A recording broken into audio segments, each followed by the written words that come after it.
वचन के अनुसार परमेश्वर हमसे वचन के द्वारा, दर्शन के द्वारा और सपनों के द्वारा बात करते हैं। हमारे लिए जो उनकी इच्छा है उसे पहले हमें दिखाते हैं, फिर उसे पूरा करने का बल भी देते हैं। कभी स्वप्न के द्वारा किसी अनजान के लिए प्रार्थना करना या कभी हमारे लिए नई राह, ये सब हम इसी प्रकार प्राप्त करते हैं। फिर अपने सपनों को पूरा हम किस प्रकार करते हैं, आज हम इस पर चर्चा करेंगे। शुरू करते हैं परमेश्वर के वचन से। परमेश्वर का वचन हमने अय्यूब की पुस्तक उसका 33 अध्याय उसकी 14 आयत से लिया है। यहाँ इस प्रकार लिखा है, क्योंकि परमेश्वर तो एक क्या वरन दो बार बोलते हैं, परंतु लोग उस पर चित्त नहीं लगाते।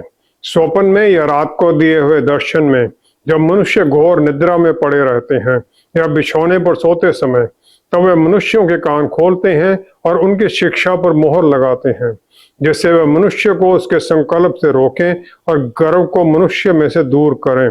वह उसके प्राण को गड्ढे से बचाते हैं और उसके जीवन को तलवार की मार से बचाते हैं। परमेश्वर के वचन को पढ़े और सुने जाने से आशीष हो। आमीन। हमें सपनों में किसी बात का बार बार दिखाई देना किस बात का संकेत है और हम इसे किस प्रकार समझते हैं? अभी हमने पढ़ा अय्यूब की पुस्तक 33 अध्याय 14-15 आयत में, परमेश्वर हमसे एक तरह या दूसरी तरह बात करते हैं, लेकिन इंसान उसे समझता नहीं है। और जो हम मैनकाइंड जो है अपनी गिरावट पाप की स्थिति में, वो पूरी तरह ना तो प्राप्त कर सकते हैं परमेश्वर के संदेश को, ना उसे समझ सकते हैं। और वो हमसे बात करते हैं दर्शन के द्वारा या स्वप्न के द्वारा, जब हम घोर निद्रा में होते हैं। घोर निद्रा में जब हमारा मन परमेश्वर की तरफ केंद्रित है, वो तरह तरह के तरीके इस प्रकार इस्तेमाल करते हैं ताकि उनकी जो इच्छा हमारे ऊपर जाहिर हो, उस दिन के लिए या लंबे समय के लिए उनकी क्या इच्छा है। ये हो सकता है हमें किसी आने वाले खतरे से वार्निंग देने के लिए हो, या हमारे जीवन को नई दिशा देने के बारे में हो। और ये घोर निद्रा में होता है जबकि हमारा मन रेस्ट में होता है, क्योंकि अदरवाइज हम अपने ही विचारों को, अपनी ही बातों को अपने जीवन में देखने लग जाते हैं।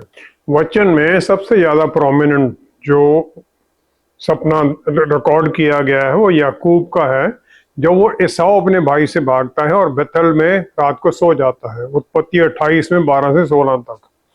पहले वो देखता है एक सीढ़ी जिसका सिरा स्वर्ग तक पहुंचा है। पहले सीढ़ी देखता है और उसके ऊपर यहोवा खड़े हैं। उसके द्वारा उसे ये स्वर्गदूत ऊपर नीचे जा रहे हैं, तो उसे उत्तर मिल जाता है कि परमेश्वर प्रार्थनाएं सुनते हैं और उनका उत्तर भी देते हैं। स्वर्गदूत पहले ऊपर जा रहे हैं, फिर वापस आ रहे हैं, जो देखता है। आगे फिर उसे अब्राहम की जो आशीष थी वो उसे परमेश्वर दे देते हैं, जो अब्राहम और आइजक को दी थी, कि तेरे वंशजों को, जो के नंबर जिनका बहुतायत होगा, उन्हें मैं ये भूमि दे दूंगा। तीसरा उसके लिए था कि उसका जो डिसेंडेंट होंगे, उनके द्वारा धरती की सब जो कौमें हैं वो आशीषित होंगी। चौथा, परमेश्वर ने ये कह दिया, जहां जहां तू जाएगा मैं तेरे साथ होऊंगा और मैं तुझे इसी जगह पर वापस, इस धरती पर वापस लेके आऊंगा। फिर परमेश्वर ने उसे आशीष दी आखिरी, कि मैं तेरे साथ हूं जब तक कि मैं जो ये वायदे हैं ये पूरे ना कर दूं। अब इस प्रकार के अद्भुत स्वप्न के बाद में जब नींद खुली उसकी, तो किसी के भी मन में ऐसा अचंभा आ जाएगा। और याकूब सिर्फ एक ही बात कह सका कि निश्चय स्थान में यहोवा है, और मैं इस बात को ना जानता था, मैं जानता नहीं था यहाँ पर परमेश्वर है। उसने ये कह दिया। और फिर याकूब ने उस स्वप्न को लाइटली नहीं लिया कि ऐसे आगे चलो छोड़ दो। सवेरे जब उसकी नींद खुली, वो उठा, उसने जिस पत्थर के को उसने सराहना बनाया था उसका उसने वो पिलर बना लिया, ऑल्टर बना लिया। उसके ऊपर उसने तेल डाला, तो उसने उस खंभा खड़ा किया पत्थर को लेकर और उसके सिरे पर तेल डाल दिया, और उसने उस स्थान का नाम बेथल रख दिया। बेथल जी के यहाँ पर परमेश्वर है, हाउस ऑफ गॉड, परमेश्वर का घर है। बेट जो घर होता है वो एलोहिम है। जो स्वप्न था बिल्कुल क्लियर था समझने के लिए, कोई उसकी इंटरप्रिटेशन खास समझ जरूरत नहीं थी, और उसने विश्वास में उसे यकीन किया, और इजरायली लोग आज तक इस पर यकीन करते हैं और आशीषित होते हैं। उनके वंशज सारे इस क्लेम को, उन आशीषों को क्लेम करते हैं, क्योंकि वचन को समझना और उसकी इंटरप्रिटेशन वो बहुत ज़्यादा इम्पोर्टेंट और नेसेसरी, जरूरी मानी जाती थी। बहुत लोग तरह तरह के तरीके इस्तेमाल करते हैं, शक्तियां इस्तेमाल करते हैं, जो कि आमतौर पर दुष्टता की ताकतें हैं, उन सपनों के उत्तर ढूंढने के लिए। व्यवस्था विवरण 13 अध्याय, व्यवस्था विवरण 13 अध्याय पहली 3 आयत में मूसा ने इजरायलियों को कह दिया, जो झूठे भविष्यवक्ता होंगे, जो स्वप्न देखने वाले होंगे, उनसे बच के रहना, चाहे वो जो कहते हैं वो पूरा भी हो जाए। उसने आगे ये वार्निंग दे दी उन्हें कि उनकी बातें मत सुनना। तीसरी आयत में, जब तुम उस भविष्यवक्ता या स्वप्न देखने वाले के वचन पर कभी कान न धरना, क्योंकि तुम्हारा परमेश्वर यहोवा तुम्हारी परीक्षा लेंगे, जिससे वे जान ले कि ये मुझसे अपने पूरे मन और सारे प्राण के साथ प्रेम रखते हैं या नहीं। परमेश्वर टेस्ट करने के लिए इस प्रकार दूसरों को स्वप्न देंगे। कोई भी स्वप्न या दर्शन जो है, जो वचन के अनुसार नहीं है, वो परमेश्वर से हो ही नहीं सकता, चाहे वो पूरा भी हो जाए, वो झूठ है। वो सबोपदेशक 5वां अध्याय 7वीं आयत में, सुलेमान जो कि सबसे बुद्धिमान था, जिसने सब कुछ पूरी तरह एक्सपीरियंस करके देखा, उसने फिर कह दिया 7वीं आयत में, स्वप्नों की अधिकता से व्यर्थ बातों की बहुतायत होती हैं, परंतु तू परमेश्वर का भय मानना, फियर गॉड। स्वप्न की सच्चाई हर बातों की तरह और उस बात पर निर्भर करती है कि हमारा रिश्ता परमेश्वर के साथ कितना नजदीकी का है। यहूदी लीजन के अनुसार माना जाता है, जब हम सो जाते हैं तो हमारी सोल या प्राण हमारे शरीर को छोड़ती है और परमेश्वर की कस्टडी में है, और फिर जब हम उठते हैं तो परमेश्वर हमें वो वापस सोल दे देते हैं, हमें नया जीवन मिल जाता है।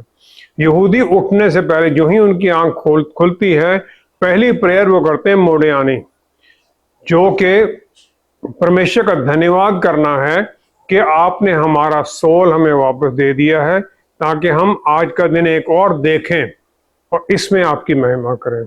इस प्रकार हमारी जो सोल है, ये माना जाता है कि बाहर जब वो रात के समय पर आत्मिक शक्तियों से वो मिलाप करती जब हम सो रहे होते हैं।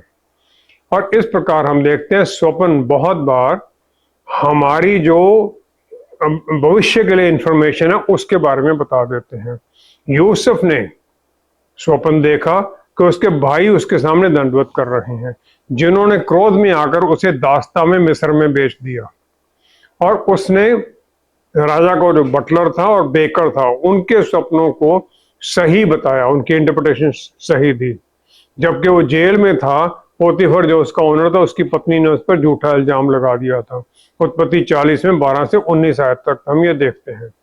अब उत्पत्ति 41 में जब फिरौन जो राजा था मिस्र का, उसने एक स्वप्न देखा, उसको कोई बता नहीं सकता था क्या है, तो जोसेफ को जेल से बुलाया गया उसका बताने के लिए। उसने फिरौन को बताया। उत्पत्ति 41 अध्याय उसकी 16 आयत हम देखते हैं। 41 की 16 में यूसुफ ने फिरौन से कहा, मैं तो कुछ नहीं जानता, परमेश्वर ही फिरौन के लिए शुभ वचन देगा। He will give you an answer of peace। उसने ये बता दिया कि उसका उत्तर क्या है, और जो प्रॉब्लम आ रही है आगे, 7 साल बहुतायत होगी, 7 साल का अकाल पड़ेगा, उसको कैसे हैंडल करना वो भी उसने बता दिया। हम ये शायद ना रियलाइज करें कि परमेश्वर हर पृथ्वी पर कंट्रोल उनका है, हर हालत में, और हर जो उनकी सिचुएशन है उनकी प्लान को पूरा करने के लिए आती है, उनकी प्लान ही चलती है। यूसुफ को फिर मिस्र में नंबर 2 प्रधानमंत्री बना दिया गया, और अकाल के समय में उसकी कंट्रोल में मिस्र बहुत ज़्यादा प्रॉस्पर किया। इजरायली लोग मिस्र में चले गए, जैसे अब्राहम को परमेश्वर ने बताया था। 400 साल वहां पर फिर वो रहे। उत्पत्ति 15 की 13 आयत में दानियल और उसके 3 मित्र जो थे, परमेश्वर ने उन्हें अद्भुत तरीके से सब कुछ सिखाया, उन्हें बुद्धि और ज्ञान दिया। दानियल पहला अध्याय 17 आयत में हम देखते हैं, लेकिन दानियल सब प्रकार के दर्शन और स्वप्न के अर्थ का ज्ञानी हो गया। उसे खास ब्लेसिंग परमेश्वर ने दे दी। हम पवित्र आत्मा परमेश्वर की सहायता मांगते हैं किसी भी स्वप्न का या दर्शन का उत्तर पाने के लिए, ताकि जो उससे हमें ज्ञान मिलता है उसके द्वारा फिर हम उसका पूरा फल उठा सकें। हालांकि बहुत स्वप्न ऐसे होते हैं जो हम दुख या कष्ट सह रहे हैं उसके बारे में होता है, कोई खास बात नहीं होती, जो हमारे मन में जलता वही हमें दिखाई देने लग जाता है। ये माना जाता है कि जो बोला जाता है वो आत्मिक और सुपरनैचुरल और जो फिजिकल जो दुनिया है दोनों के बीच में लिंक बोल से होता है, बोलने से होता है। परमेश्वर ने बोल दिया, सब कुछ हो गया और सब कुछ बन गया, बनाया गया उन्होंने बोलने के द्वारा। परमेश्वर के बोलने के साथ जो वो गैप था आत्मिक में और जो बाकी बनाने वाली चीजें थी, वो गैप पूरा उन्होंने बोलने से किया। इस प्रकार जो स्वप्न होता है उसका जो असर होता है वो तब पूरा होता है जब उसकी समझ को बोलने के द्वारा डिक्लेयर किया जाए। कोई भी स्वप्न जो बुराई के बारे में है, हमारे लिए, हमारे परिवार के किसी लोगों के लिए, जानकार लोगों के लिए, उसे हम उसका असर हम खत्म करते हैं प्रभु यीशु के बल के अंदर, उनके दिए गए अधिकार के अंदर उसको कैंसिल कर देते हैं। हम जो हमारी नींद खुलती है कि प्रभु यीशु आपने मुझे बल दिया है, मैं इसे कैंसिल करता हूँ और अपने आप को अपने जो जिसके ऊपर वो आ रहा है उसको सुरक्षित कर लेता हूँ, आपके लहू में उसे छुपा देते हैं। इस प्रकार स्वप्न जो अच्छा है उसे हम एक्सेप्ट करते हैं, धन्यवाद करते हैं परमेश्वर का, जो बुरा है उसे इस प्रकार कैंसिल कर देते हैं। क्या शैतान या उसकी अंधेरे की ताकतें हमारे सपनों पर किसी तरह असर डाल सकती हैं और हमें इससे कैसे बचना चाहिए? हमारे जो स्वप्न हैं उनका सोर्स अलग अलग है और हर सपना परमेश्वर की तरफ से नहीं होता है। हो सकता है हमारे विचारों या हमारी जो भावनाएं हैं वो बुरी ताकतों को अपने हमारे सोल के ऊपर, प्राण के ऊपर अपना प्रभाव डालने में द्वार खोल देती हैं। जो समझ आती है वो विजिलेंट रहें, हम ध्यान में रहें, तो हम फिर सच्चाई में, वचन की सच्चाई में चलने लग जाते हैं जब इस प्रकार ध्यान में रहते हैं। फिर जो हमारे स्वप्न या दर्शन है वो हम एक आत्मिक हेल्दी आत्मिक लाइफ में लेके जाते हैं। वचन की जो के द्वारा जो परमेश्वर की इच्छा हमारे ऊपर ज़ाहिर होती है, उनके क्या हमारे लिए आज्ञा है उसे समझने में सहायता मिलती है। योएल 2 अध्याय 28 आयत में, योएल 2:28, फिर वहां पर परमेश्वर ने कह दिया, मैं सब प्राणियों पर अपना आत्मा उंडेलूंगा, तुम्हारे बेटे बेटियां भविष्यवाणी करेंगे और तुम्हारे पूर्णिय स्वप्न देखेंगे और तुम्हारे जवान दर्शन देखेंगे। ये सब आशीषें उन्होंने दे दी। इसका मतलब ये है वो देखेंगे, मैं आप जाहिर करूंगा ताकि वो सब पूरा हो सके तुम्हारे जीवन में। इसके द्वारा परमेश्वर ने बता दिया कि मैं तुम्हें इस प्रकार अपनी इंस्ट्रक्शन दूंगा, बातें बताऊंगा ताकि उसके मुताबिक तुम जी सको। प्रेरितों के पुस्तक 2 अध्याय 17 आयत में पतरस रसूल ने पेंटेकोस्ट के बाद में पवित्र आत्मा से भरे हुए इसी बात को, जो उन्होंने पहला अपना वो सरमन दिया यहूदी लोगों के सामने, इसी को उन्होंने कोट भी कर दिया और इसका पूरा होना उन्होंने वहां डिक्लेयर कर दिया। फिलिपियों की पुस्तक 2 अध्याय उसकी 13 आयत, फिलिपियों की पुस्तक 2 अध्याय 13 आयत में पौलुस रसूल ने कह दिया, परमेश्वर ही हैं जिन्होंने अपनी स्वेच्छा निमित्त तुम्हारे मन में इच्छा और काम दोनों बातों के करने का प्रभाव डाला है। परमेश्वर अपनी इच्छा हमें जाहिर करते हैं, फिर बल देते हैं ताकि हम उनकी उस इच्छा को पूरा कर सकें। परमेश्वर ये हमारे ऊपर आशीष से काम करते हैं ताकि उनकी आज्ञाकारिता में चल सकें। पहला कुरिन्थियों 12 अध्याय 10वीं आयत में पवित्र आत्मा जो हमारे अंदर है हमें आशीष देते हैं कि हम आत्माओं की परख कर सकें, ये हमें आशीष मिलती है। और फिर जो सोर्स है या उसकी सच्चाई है स्वप्न की, वो हम पवित्र आत्मा की गाइडेंस से समझते हैं।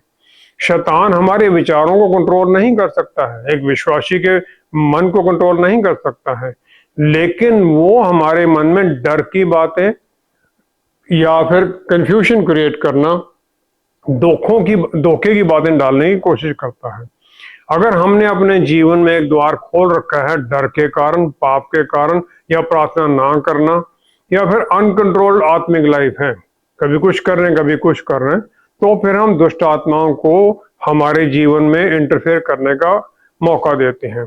खासतौर पर जब हम सो रहे होते हैं, क्योंकि उस समय हम सही और बुरे की पहचान नहीं कर सकते सोए हुए। दूसरा कुरिन्थियों 11 अध्याय 14 आयत में पौलुस रसूल ने जो जो शैतान के जो दुष्टता के काम है उन्होंने बता दिया। उन्होंने क्या, शैतान अपने आप को transform himself into an angel of light, वो अपने आप को दूसरा कुरिन्थियों 11 की 14 आयत में वो ज्योतिर्मय स्वर्गदूत का रूप धारण कर लेता है, एंजल ऑफ लाइट बन जाता है। फिर वो जाहिर करने की कोशिश करता है कि मुक्तिदाता वो है, और बहुत लोगों को फिर वो धोखा देने लग जाता है, और हम सोचते हैं वही प्रभु यीशु हैं, लेकिन वो शैतान हमें धोखा दे देता है। हवा को सांप ने धोखा दिया, जिसको उसने देखा होगा जंगल में, फैमिलियर थी वो, उत्पत्ति 3 अध्याय 1 आयत में। इस प्रकार की जो मिसलीडिंग जो ट्रिक हैं जो शैतान इस्तेमाल करता है, उसके बारे में यूहन्ना रसूल ने कह दिया, 1 यूहन्ना 4 अध्याय 1 आयत में, आत्माओं की परख करो कि क्या वो परमेश्वर की तरफ से हैं या दुष्टता की ताकतें हैं।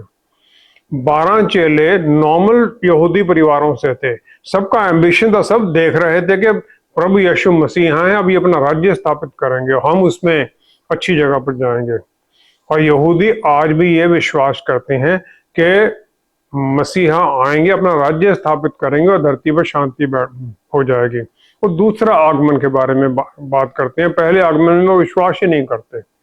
लूका 22 की 2-3 आयत में हम देखते हैं, पासओवर फेस्टिवल जो था वो आने वाला था, और जो महायाजक थे और यहूदी लीडर थे वो लोगों के रिएक्शन से डर रहे थे कि प्रभु यीशु यहाँ पर वो हैं यरूशलेम में उस समय, उनकी शिक्षाओं को सीखकर, चमत्कार के कामों को देखकर लोग क्या करेंगे, और वो एक कोई रास्ता ढूंढ रहे थे कि उन्हें पकड़ कर उन्हें मार दिया जाए।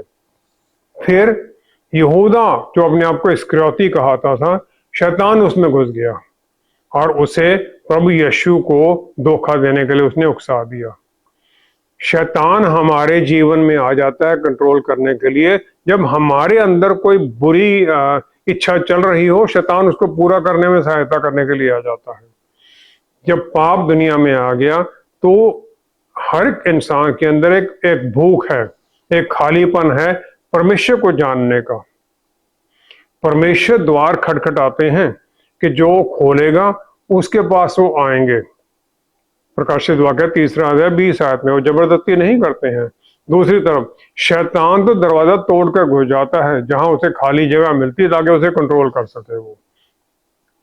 फिलिपियों की पुस्तक 4 अध्याय 6 से 8 आयत में, फिलिपियों की पुस्तक 4 अध्याय 6 से 8 आयत में पौलुस रसूल ने कह दिया कि परमेश्वर के ऊपर ध्यान केंद्रित रखो, तब फिर जो परमेश्वर की शांति जो सारी समझ से परे है तुम्हारे हृदय और तुम्हारे विचारों को मसीह यीशु में सुरक्षित रखे।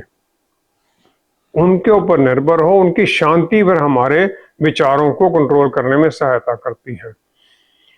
और इस आशीष में चलने के लिए हमें ये भी बताया गया है कि उन बातों पर ध्यान रखो जो सत्य हैं, आदरणीय हैं, उचित हैं, पवित्र हैं, सुहावनी हैं, मनभावनी, सद्गुण और प्रशंसा की बातें, उन पर ध्यान लगाया करो।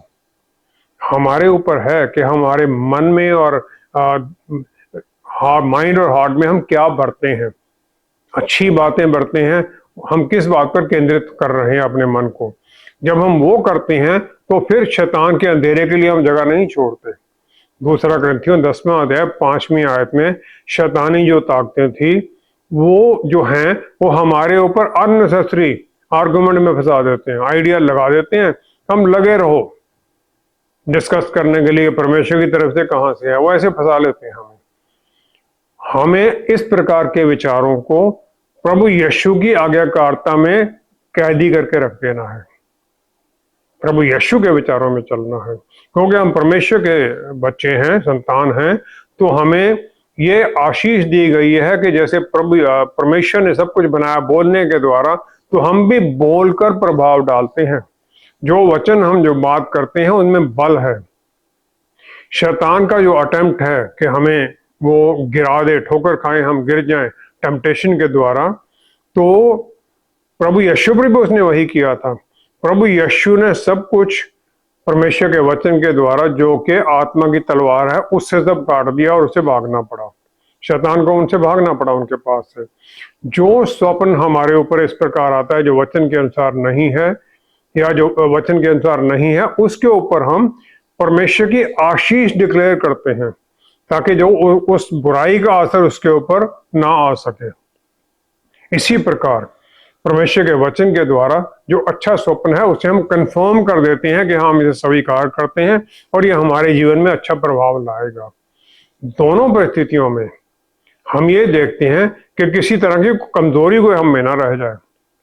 चाहे याकूब था, चाहे उसका पुत्र यूसुफ था, दोनों ने विश्वास में डगमगाया नहीं, वो विश्वास में बने रहे, और जो उन्हें स्वप्न मिला था उस पर उन्होंने विश्वास रखा कि परमेश्वर इसे पूरा करेंगे। डिफिकल्टीज बड़ी आई, लेकिन फिर भी वो बने रहे, और फिर परमेश्वर ने उनके विश्वास को, और इसी प्रकार हमारे विश्वास को भी पूरा करते हैं कि जो उन्होंने दिखाया है उसे वो पूरा करें।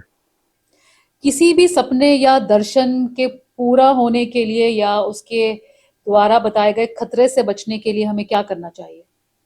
जैसा मैंने पहले भी कहा, ये जरूरी है कि स्वप्न या दर्शन का जो सोर्स है, उसकी जड़ कहाँ से है, उसे देखा जाए। जो स्वप्न या दर्शन हमारे अंदर डर या हमारे मन में डिस्टर्बेंस पैदा करता है, उसे हमें जांचना जरूरी है, क्योंकि वो परमेश्वर की तरफ से नहीं होता है। जो दर्शन या स्वप्न हमें परमेश्वर की आज्ञाकारिता में चलने के रास्ते दिखाता है, उसे और समझने की जरूरत है। उसमें क्या संदेश है उसे समझना जरूरी है, वचन के अनुसार उसे जोड़ना जरूरी, ताकि हम उन रास्तों पर चल सकें। परमेश्वर हमें कभी भी जिस रास्ते पर हमें वो लेके जा रहे हैं उसे अपोजिट डायरेक्शन में कभी नहीं लेके जाते हैं। हाँ, अगर हमारे जीवन में पाप ही इतना ज्यादा, फिर तो वो मोड़ेंगे ही, सीधे रास्ते पर लेके जाएंगे। अगर नॉर्मल जीवन चल रहा है आज्ञाकारिता में, तो उल्टी दिशा में कभी नहीं जाएंगे। जब ये सब कुछ कंफर्म हो जाता है, तब फिर हम परमेश्वर की तरफ मुड़ते हैं धन्यवाद के साथ, और जो आशीष दी गई है उसे फिर हम क्लेम करते हैं उनके बच्चे होने के अधिकार के अनुसार, और इस मैसेज को फिर हम अपनी प्रार्थनाओं में जोड़ लेते हैं, ताकि उनका धन्यवाद करें हम प्रार्थना में। दूसरा स्टेप होता है कि हम ये आगे देखें कि इसको पूरा करने के लिए हमें आगे क्या करना है उस स्वप्न को, और उसकी तरफ काम करने लग जाते हैं परमेश्वर, ताकि उसमें अपना काम कर सके। हमें यह कभी बोलना चाहिए कि चेले 12 थे, सारे के सारे उस स्टॉर्म में, उस तूफान में किश्ती में थे। मत्ती 14 के 25 से 32 में जब प्रभु यीशु पानी पर चलकर आ गए, सब सोच रहे होंगे कि मैं भी परमेश्वर के नाम में ना कभी कोई अद्भुत काम करूं, उनके बल में काम करूं। सबके मन में ये चलता रहता होगा, लेकिन उस तूफान में सिर्फ पतरस रसूल ही थे जिन्होंने प्रभु यीशु से पूछा और फिर किश्ती से निकलकर पानी पर चलने लग गए। हमें आशीष तो सबको, दिशा तो मिलती है, चलते कम ही लोग हैं। यूहन्ना 1 अध्याय 12 आयत में जिन्होंने प्रभु यीशु को विश्वास किया और उन्हें ग्रहण किया कि वो परमेश्वर के पुत्र हैं, उन्हें फिर मुक्तिदाता ने हमें परमेश्वर के पुत्र बच्चे होने का अधिकार दे दिया। ये कोई खाली वो नहीं है, खाली बात नहीं है। हमें ये अद्भुत आशीष दी गई है, जहां रोमियो की पुस्तक 8वां अध्याय 17 आयत में पौलुस रसूल ने ये कह दिया, यदि संतान है तो वारिस भी, वरन परमेश्वर के वारिस और मसीह के संगी वारिस हैं। हम ज्वाइंट एयर्स हैं प्रभु यीशु के साथ। जो कुछ उन्हें मिला है वो हम उसके अधिकारी बन जाते हैं। परमेश्वर ने सब कुछ बनाया है, सब कुछ उनका है, और फिर प्रभु यीशु उनके पुत्र होने के कारण उन्हें परमेश्वर ने अपनी दाहिनी तरफ अफसियों की पुस्तक 1 अध्याय उसकी 20-21 आयत में हम देखते हैं। यहाँ लिखा है, परमेश्वर ने स्वर्गीय स्थानों में अपनी दाहिनी ओर सब प्रकार की प्रधानता और अधिकार और सामर्थ्य और प्रभुता के और हर एक नाम के ऊपर, जो ना केवल इस लोक में पर आने वाले लोक में भी लिया जाएगा, उन पर अधिकार देकर बिठाया है। प्रभु यीशु को सब अधिकार दिए गए हैं, हम उनके साथ संगी वारिस हैं, तो हमें ये सब अधिकार मिल गए हैं, हमें ये अथॉरिटी मिली हुई है। और ये कोई मंत्र नहीं है प्रभु यीशु के नाम में। विश्वास में जब हम अच्छा काम करने के लिए, जैसे उन्होंने किया अपनी मिनिस्ट्री में, जब हम ये करने लगते हैं सब पूरा होने लग जाता है। स्वर्गीय जो ताकतें हैं हमारी सहायता के लिए आ जाती हैं। हम ये जो आशीषें हैं और ये अथॉरिटी है इसे क्लेम करते हैं, प्रभु यीशु के नाम में डिक्लेयर करते हैं, और फिर आत्मीय शक्तियां स्वर्ग से वो हमारे स्वप्न को पूरा करने में सहायता करती हैं। जो बड़ा प्रोजेक्ट हमें दिखाई देता है स्वप्न में, उसे छोटे छोटे स्टेप्स में हम बांट लेते हैं और फिर छोटे छोटे कदमों पर उसे पूरा करने को शुरू कर देते हैं, ताकि हर छोटे स्टेप पर हम और इनकरेज हो जाएं, डिस्करेज ना हो। जो छोटा सा भी कुछ हम प्राप्त करते हैं उससे हमें बल मिलता है, परमेश्वर का धन्यवाद करते हुए आगे बढ़ते हैं। जो हर स्टेप पर जो प्रोग्रेस है उसे हम रिव्यू करते रहें, कहीं ये ना हो कि थोड़ी सी डिविएशन हो जाए, क्योंकि थोड़ा सा भी अगर हम इधर उधर हो गए तो रिजल्ट, जो फाइनल रिजल्ट होगा, कहीं अलग हो जाएगा वो।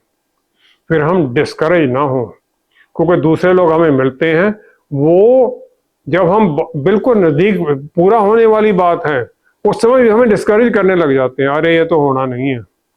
वो अपने नजरिए से बात कर रहे होते हैं, परमेश्वर की तरफ से बात नहीं होती है। परमेश्वर जो हमारे अंदर और हमारे द्वारा जो काम करे उन्हें नहीं पता है।